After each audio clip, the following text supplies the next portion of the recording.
তোমাদের যেই কুণালদা মানে আমার এই বাঙাল পোলার সঙ্গে যখন প্রথম রিলেশন হয় তখন দেখেছি বাঙাল পোলা দিনে 3 বার ভাত খেত।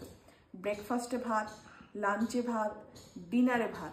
তুই বলছিস তো যারা বাঙাল শুনছে তোকে এসে না এমন বলবে, দেখবি কমেন্ট বক্সে এসে এমন বলবে তো আর বলবি না। বাঙাল পোলা 3 বার ভাত খাইতো। সেই বাঙাল পোলা তোদের গায়ে শক্তি আর আমাদের গায়ে শক্তি জানিস তো, ভাত খেয়ে ফু দেবো উড়ে চলে যাবে। গায়ে শক্তি মানে কি বলতে চাইছিস তুই? ঘটির লোকেরা কোনোদিন বাঙালির সাথে না টক্কর দিয়ে পারে না, এটুকু মনে রাখবি। তুই পারিস তুই পারছিস আমার সাথে নে ফালতু না বকে খা।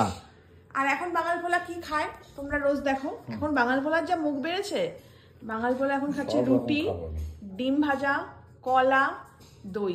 আর কিছু বাকি আছে? ফুড মানে ফুড ব্লগার দুনিয়ায় আমি বাদশা হব ব্যাস। শাহরুখ খান যেমন কিং খান, আমি হচ্ছি ফুড দুনিয়ার বাদশা।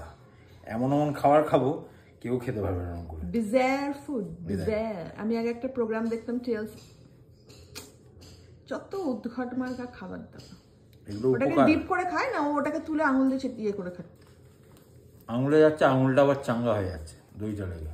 কোথা থেকে পাস সব উল্টোপাল্টা কথা? কোথা থেকে পাস তুই? বাঙাল পোলা বল, আগে 3 বেলা ভাত খেতিস কিনা বল, বল। কথা বলছে না, দেখো খাচ্ছে, দেখো না। আমি কি খেতাম বলতো? কও। রাত্রি 10টার সময় দুধও খেতাম। হ্যাঁ ওই তো বাঙাল পোলা যাই খাই